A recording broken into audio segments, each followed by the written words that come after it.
Yolanda Saldivar was the epitome of kindness to anyone who knew her. She was a dedicated nurse who cared for the ill and even raised her brother's children like they were her own.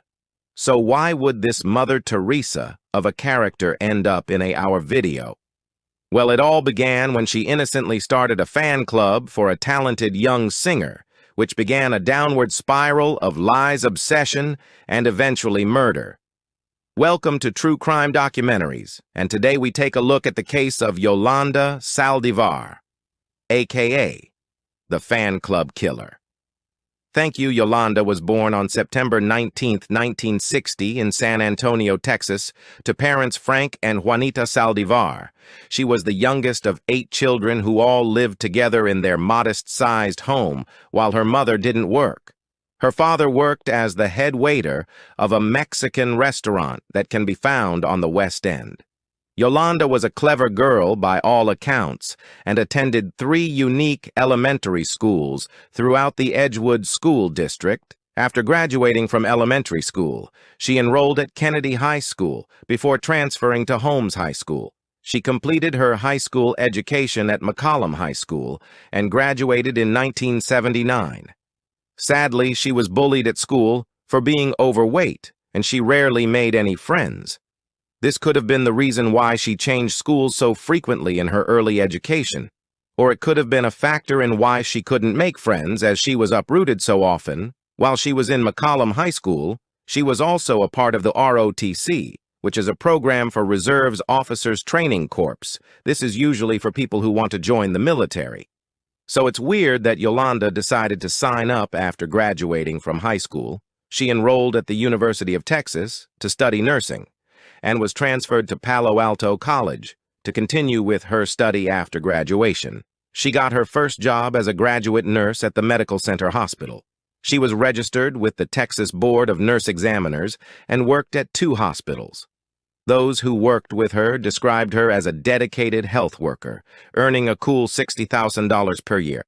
Unfortunately, she was forced to work part-time as she had adopted 3 children, one of whom was her niece. During these early years, Yolanda's life seemed pretty normal. But life was about to spiral for the kind-hearted Yolanda Saldivar around 1983. Her employer, Dr. Faustino Gomez, took her to court for stealing over $9,000 from him and his company. Luckily for Yolanda, the case was settled out of court, which potentially saved her thousands of dollars or even jail time. Things weren't going to get any better for Yolanda anytime soon, as 2 months later, the Texas Guaranteed Student Loan Corporation acquired a Travis County court judgment to challenge Yolanda for failing to pay back her $73,661 student loan. During this time, she had already switched jobs multiple times and was working as a nurse at St. Luke's Lutheran Hospital. This was just the beginning of Yolanda's financial problems, which were not helped by the number of times she switched jobs, similar to how she was moved from school to school. In her younger years, over the span of 4 years, she switched to 2 other hospitals. It was in her last position that she began to lose interest in healthcare and began focusing on another love, music. In fact, she began getting involved and attending many live concerts in the local area and beyond later. She would comment that her favorite concert of all time was Shelly Laris, concert that was held in her hometown of San Antonio. It was this event that gave her the idea to start a fan club for the artist. Unfortunately, she couldn't get permission to start the club, as Shelly's father turned down the request. This forced the music lover to look for another artist to dedicate her time and effort to, a dedication that soon turned to obsession. With that being said, it wasn't always that way. In fact, Yolanda had to be convinced by a couple of her friends to listen to singer Selena. Initially, she didn't like her and was annoyed that she was dominating the Tejano Music Awards, thinking that it was unfair that other talented artists didn't get the chance to show their talent after giving Selena's music another try. However, she got hooked and quickly became a superfan. She bought all Selena's albums and any of the products she endorsed. Eventually, listening wasn't enough, and Yolanda decided to start a fan club for the artist. She once again began hounding the star's father, Abraham Quintanilla Jr., who was eventually worn down and accepted after multiple requests from the obsessed woman. This was the start of the Selena fan and the beginning of the end for Selena Quintanilla. Selena Quintanilla was born on April 16, 1971 in Lake Jackson, Texas, to parents Abraham Quintanilla Jr. and Marcela Zamora. Selena graduated from the American School of Correspondence and got enrolled at the Pacific Western University at the age of 17. She had also dropped out of regular school beforehand, as Selena's father insisted that she should leave so that she could focus on her music career and be free to travel across the country with her band. Her father was a former Mexican-American musician who formed the band Selena y Los Dinos, with his daughter leading the lineup. Selena eventually married Chris Perez, who was one of her bandmates. A relationship her father didn't agree with. In retaliation, Quintanilla Jr. dropped Perez from the band in an interview. Perez said, "I think the main reason was it kind of hurt his pride and his ego to find out that he was the last to know, and when things got tense and things were said by him, it hurt me that he was saying it. But I didn't let it get to me, because I knew deep down he knew the kind of person I was, despite not getting her father's blessing." The two got married in 1992. By eloping, this actually went in the pair's favor, and Selena's father allowed him to return to Selena y Los Dinos. Selena had a short but sweet career, being praised for changing up the Tejano music style and earning Grammy Awards for her music. Ironically, while Selena grew up in a Mexican-American family and became popular through singing music in Spanish.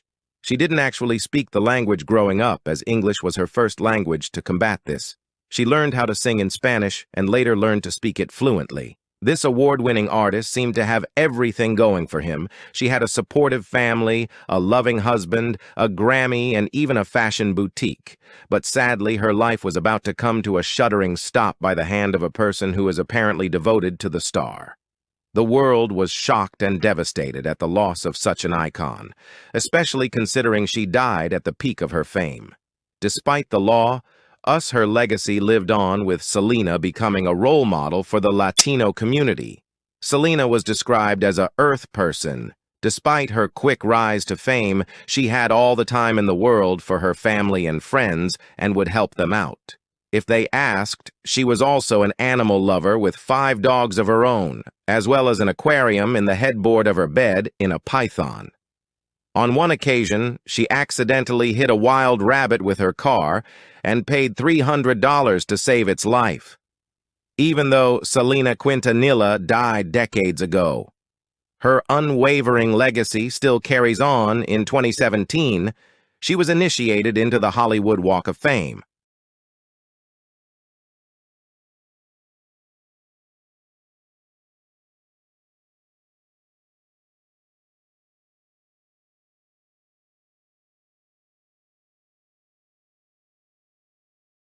Walk of Fame. This shows just how loved the star was, and makes her death even more tragic, as she never got the chance to show her full potential. In 2021, Spotify had streamed her music over 452 million times. For a singer who has been dead for 26 years and died in her 20s, those are definitely not rookie numbers, so it's clear that Selena's music is far from being forgotten foreign. The fan club was fairly successful for its time, keeping in mind that the internet boom was yet to come by 1993. The club had grown to around 1,500 members, and by 1995 had over 4,000 members. It quickly became the largest fan club in San Antonio, which led to the Quintanilla household being incredibly impressed with the work of Yolanda. Yolanda was held in such high regard that she was even hired to manage Selena's clothing line, known as Selena Etc. While things seemed to be going well, Yolanda's past came back to haunt her in the spring of 1995, when she was caught with her hand in the cookie jar and was proven to be taking money from the business and boutique lines. In total, she had embezzled $60,000. This led to Yolanda being fired and invited to speak with Selena after she refused to hand over the company's financial records. Now the obsessed Yolanda, who is equally obsessed with making money, wasn't a fragile state of mind, to say the least. Her idols saw her as the petty thief. She was and wanted nothing else to do with her. All the trusts that the Quintanilla family had given her was now completely gone, and all that was left to do was to tie up the loose ends. All the former fan club owner had left was holding financial records hostage, as without them Selena and her brand would have issues, and so on. The 31st of March, at the Corpus Christi Days Inn Motel, Selena met with Yolanda in a bid to use their former relationship to get hold of the financial documents. Unfortunately, Yolanda still refused to hand over the documents instead, derailing the discussion when Yolanda dropped a bombshell that she had been sexually assaulted in Mexico and that she wasn't in the right headspace to think about the company and hand over the documents concerned. Selena took Yolanda to the hospital to get checked out, but as the crime happened in another country, the gynecological exam could not be done. After the hospital visit, they returned to the motel. At this point, Selena was fed up with Yolanda not giving her the financial papers and demanded she handed them over immediately. Selena snatched the documents and walked toward the door. This is when Yolanda flipped out. The disgruntled woman pulled out a .38 caliber revolver from her handbag and pointed it at Selena. Turning to see the weapon aimed at her, she tried to flee the motel room in absolute fear. But she wasn't fast enough, and Yolanda shot her. The bullet ripped through her shoulder and hit an artery, fatally wounding the singer. Despite this, Selena managed to keep running with Yolanda, repeatedly calling Selena a heading into the motel office. Selena collapsed on the floor, and reception staff called her an ambulance immediately at 1:05 p.m. Selena was pronounced dead as a result of blood loss. Anticipation to see what was going to happen to Yolanda, a so-called fan who pulled the trigger on their beloved star. Selena's legal team pointed out immediately that Yolanda, who was trained as a registered nurse, didn't try and call for help or treated her in any way until an ambulance arrived after the evidence was given and both sides told their story. The jury gave the verdict of guilty after just 3 hours of deliberation within 3 days on October 26, 1995. Yolanda was sentenced to life imprisonment for first-degree murder without the possibility of parole for 30 years.